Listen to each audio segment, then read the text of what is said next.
Ya, Dita, panggilan para Dita Ramadhani, begitu alhamdulillah cahaya memancar senyum bahagia di wajahnya.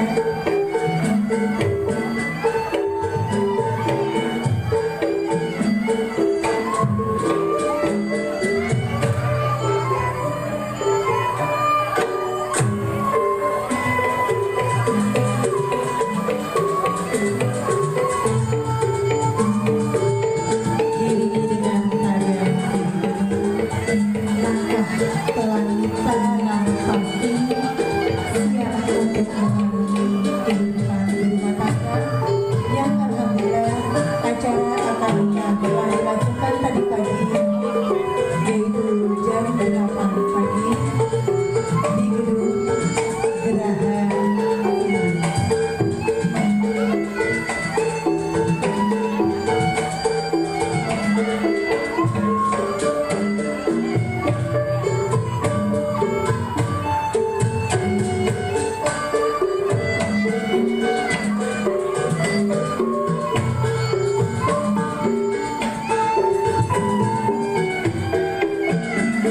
Di sebelah balita yaitu ayah balita Bapak Muhammad, dan di sebelah kirinya